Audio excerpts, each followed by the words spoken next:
যেন রাষ্ট্রীয় ক্ষমতায় যায়।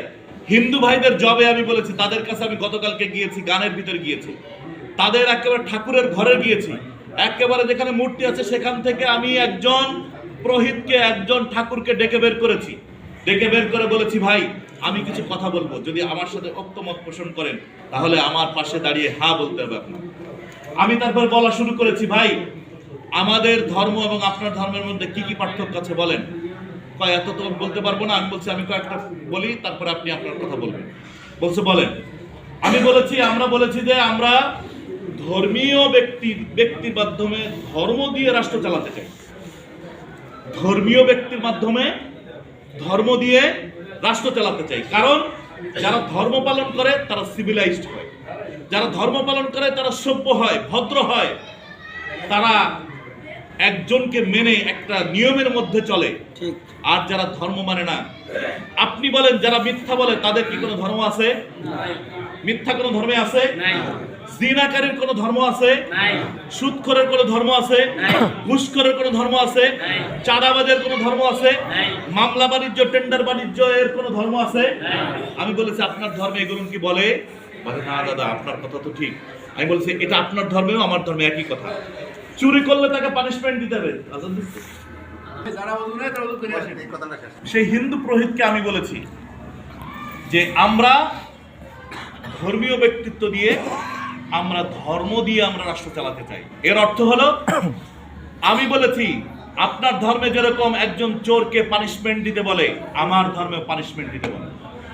একজন জেনাকারীকে যেরকম আপনার ধর্মে পানিশমেন্ট দিতে বলে, তার সাজা দিতে বলে, আমার ধর্মে সাজা দিতে বলে। ধর্ম কখনো অন্যায়ের কথা বলে না, আমরাও জানি আমাদের ধর্মে কোনো অন্যায়ের কথা বলে না। এজন্যই দাদা আমি আপনাদের কাছে এসেছি একটা ইনসাফের রাষ্ট্র গঠন করার অঙ্গীকার নিয়ে। আমার ধর্ম শিখিয়েছে ইনসাফের রাষ্ট্র।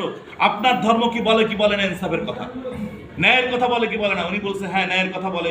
আমি বলেছি আমি সেই মেসেজ নিয়ে এসেছি। আমি একটি রাষ্ট্র গঠন করতে চাই যার মধ্যে 100% ন্যায় থাকবে, যেখানে একজন আমার সাথে যিনি শত্রুতা মনে করেন, আমাকে শত্রু মনে করেন, অথবা আমার প্রতিদ্বন্দ্বী, তার সাথে আমি তার ন্যায় বুঝে দিতে চাই। যিনি আমার ধর্মী না, আমার ধর্ম পালন করেন না, তার সাথে আমি তার ন্যায় বুঝে দিতে চাই। যিনি আমার সাথে চলতে চান না, আমার মতদর্শী না, তারও ন্যায় আছে, তার ন্যায় আমি বুঝে দিতে চাই। প্রত্যেকটা মানুষ মৌলিক যে অধিকার তার রয়েছে, এটা তার ন্যায্য অধিকার। প্রত্যেকটা মানুষ তার খাদ্য, বস্ত্র, তার শিক্ষা, তার যে মেডিকেল অর্থাৎ তার স্বাস্থ্য সেবা, এই যে এখন একটা বলা হয়েছে ইন্টারনেট সেবা, এই যে তার মৌলিক অধিকারগুলো। আচ্ছা বলেন তো, আপনি 5 কেজি খাবেন, আমার 4 কেজি খাওয়া, এরকম সিস্টেম নাকি যার যা প্রয়োজন মতো খাওয়ার প্রয়োজন? আপনার জামা আমার গায়ে হবে না আমার জামা আপনার গায়ে হবে? প্রত্যেকের তার নিজস্ব অধিকার। আমার গায়ের জামা আমি পরবো, আমার যেটুকু জায়গায় শুইতে লাগে, থাকতে লাগে, আমার সেই জায়গাটুকু আমার প্রয়োজন, এটা ন্যায্য অধিকার। আমার যতটুকু ইন্টারনেট আমার সারাদিনের প্রয়োজন, এটা আমার ন্যায্য অধিকার। আপনি এটা বন্ধ করে দিতে পারেন? তো আমরা বলেছি আমরা একটা ন্যায়ের রাষ্ট্র গঠন করতে চাই। যারা আমাদের বিপক্ষের লোক তাদের সাথে ন্যায় দিতে চাই। দাদা আপনি এই ন্যায়ের মধ্যে একটা কথা হলো থেকে যায়, আপনি আপনার ইবাদত কিভাবে করবেন, আমি আমার ইবাদত কিভাবে করব।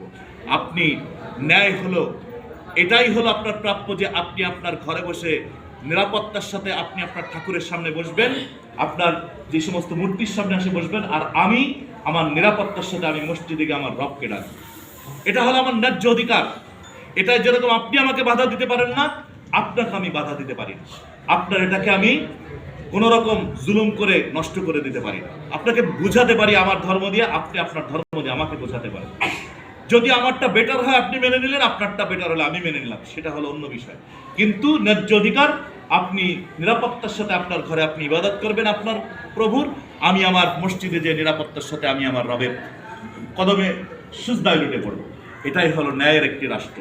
সুতরাং আমি যখন বলার পরে ওনারা সকলে বলছে যে এইভাবে আমাদেরকে কেউ বোঝায়নি ন্যায়ের কথা। আমি বলছি দেখেন, আমি একটা মসজিদে 7 বছর 8 বছর নামাজ পড়াই। আপনাদের এখানে ঠাকুর দাদা আছেন, ঠাকুর দাদা বলেন আপনি যদি চুরি করতেন আপনাকে আর ঠাকুর রাখতো? আপনাকে কে আর ঠাকুর বানাতো? বলতো না না, তলিকার আমার পিছনে থাকে লোক। আমাকে জানেন চুরি করেন নাই, আপনি সবসময় মিথ্যা কথা বলে বেড়ান, আপনাকে আর মানবে আপনার লোক? দাদা মানবে না। আমি বলছি ধরেন আপনি মেয়ে লোকদের দিকে খারাপ দৃষ্টি দিচ্ছেন, আপনাকে মানবে? মানবে না। আমাদের ধর্মেও সেম। একজন ইমাম যদি মিথ্যা কথা বলে তাকে আর ইমামতিতে রাখে না। যদি একজন ইমাম চুরি করে তাকে ইমামতিতে রাখে না। একজন আলেম যদি তিনি মেয়ের দিকে তাকায় তাকে আর তার পিছনে আর কেউ বুখারী নিয়ে তার সামনে বসে না। আমরা বুখারীর দর্শ দেই। আমরা মসজিদে 7 বছর নামাজ পড়াচ্ছি, যদি একটা মিথ্যা কথা যদি বলে থাকতাম সেখানে, যদি তাদের সামনে ধরা পড়তাম, আর আমাদের পিছনে নামাজ পড়তো না তারা। সুতরাং আমরা মিথ্যা বলতে আসিনি, আমরা ধোঁকা দিতে আসি নাই, আমরা এসেছি ন্যায়ের কথা বলতে।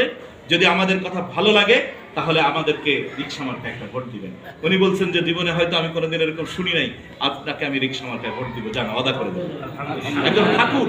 একজন ঠাকুর তিনি আমাকে বলেছে আমি ওয়াদা করে দিলাম আপনাকে আমি ভোট দিব, যান। তখন বললো যে আমাদের অনেক লোক ওই বাড়ির ভিতরে, আপনি এই কথাগুলো বলেন, সবাই আপনাকে ভোট দেবে। আমি তার ভিতরে গেছি, দেখে সবাই দেখি ভাত খাচ্ছিল, দেখে তাদেরকে সেম কথা বলেছি। সবাই দিদিমা, মাসিমা যারাই ছিল তারা সবাই আমার কথা শুনে বলেছে যে এভাবে আমাদেরকে ধর্মের কথা কেউ বোঝায়নি। আমি বলছি ধর্ম কখনো মানুষকে অমানুষ হতে শেখায় না, ন্যায় শিখায়, জুলুম নির্যাতন থেকে বাঁচানোর কথা, একটা আলোকবর্তিকার একটা প্রত্যেকটা ধর্ম। সুতরাং একটা আলোর দিশা দেয় ধর্ম। সুতরাং আপনারা ধার্মিক লোকদেরকে ধর্ম দিয়ে রাষ্ট্র পরিচালনার জন্য দিবেন। এটাই ছিল আমার বক্তব্য। আল্লাহ রাব্বুল আলামিন